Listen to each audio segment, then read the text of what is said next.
Hello lovers of everything cardboard and plastic. Today I'm going to be showing you how to do rust and grime effects on armor. I'm going to be using these little guys from RuneWars.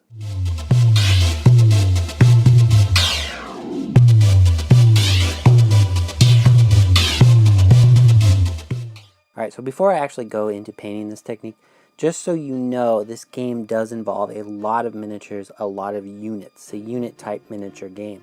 So these guys, I'm roughly painting about 40 or so of them.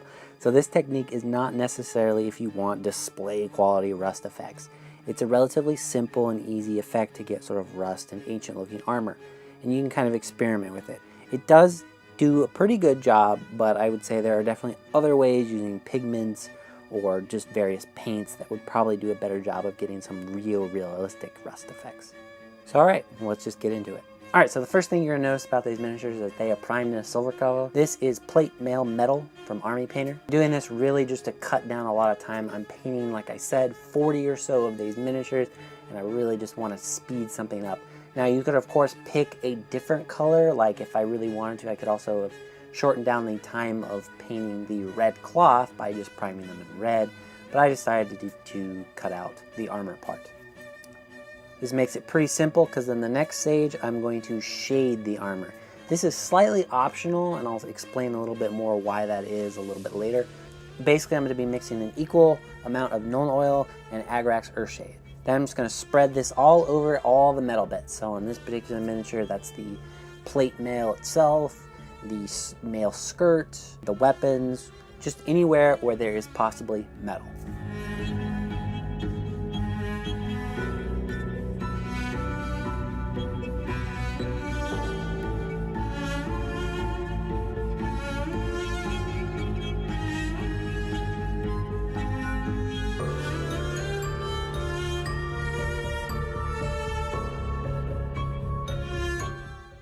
First thing you're going to do is use Typus Corrosion. I'm using an older brush to apply it to the armor, largely because there is some texture inside the paint itself, which if you're using a newer brush, you could potentially ruin it, so just to lessen that factor, I'm using an older brush. And then it's really up to you how much you want to apply this. I'm going to show you two miniatures here, one where I just apply it all over the place, really thick and heavy, and then another miniature where I just kind of put on sort of a few selective areas. You can of course choose a middle ground of the two or just go with whichever style you wish to go with.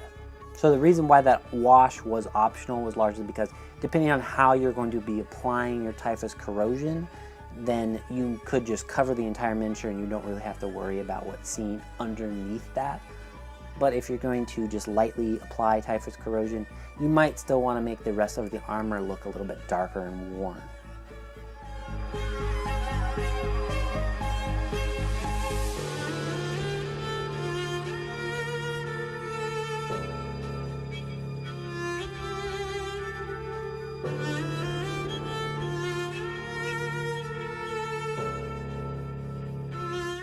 Next up, we're going to give it sort of a rust color, and we're going to use this using Ryza Rust. I'm going to be dry brushing this on, so I'm using a dry brush, which you can see here. You want to make sure there's not a lot of paint on the brush left, and then you're just going to kind of flick it back and forth across the area you want. You'll notice that the Typus Corrosion will pick up the oranges and will kind of spread around a little bit. If you need to, because Ryza Rust sometimes does get kind of flaky, you can use your finger to kind of smooth it out a little bit more. Also, it really depends on how heavy you want your rust. If you want one area to be particularly rust, go over it several times with a dry brush. If you just want it to be light, then do it a little bit less.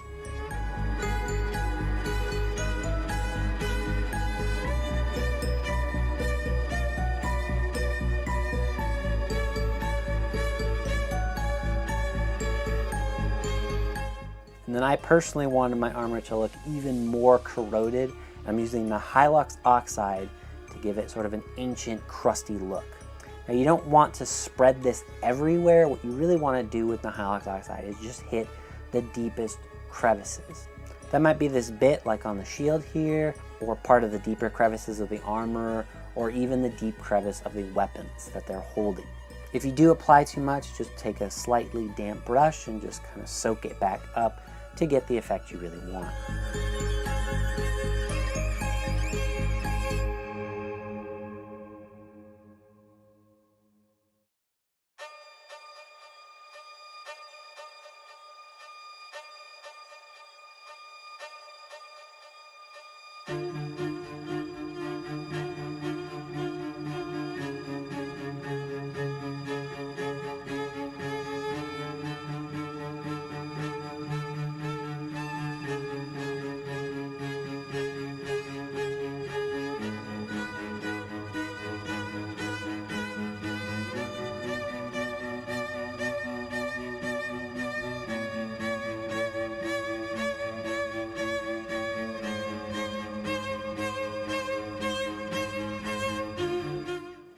And then lastly, to make certain areas look sort of chipped, I'm going to be applying a silver. I'm using the silver color from Army Painter, but of course you could use any silver that you are comfortable using, and just kind of to put some small chips on maybe the weapon here and there, maybe some edge highlights, just to make it look like there's still some shining armor hidden amongst all that rust.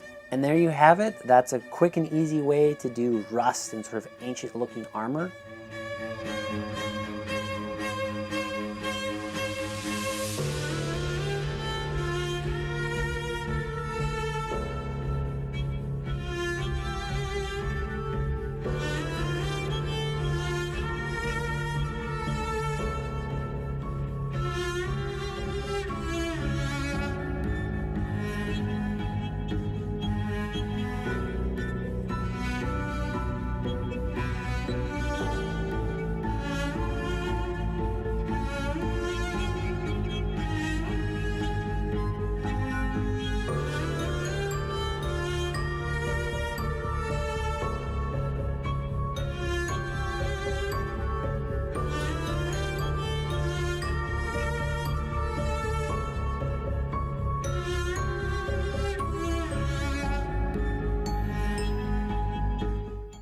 If you're curious and you're wondering how I painted the rest of this miniature, there's another video where I go over this stuff and then also the rest of the miniature itself. You'll see a little pop-up for that.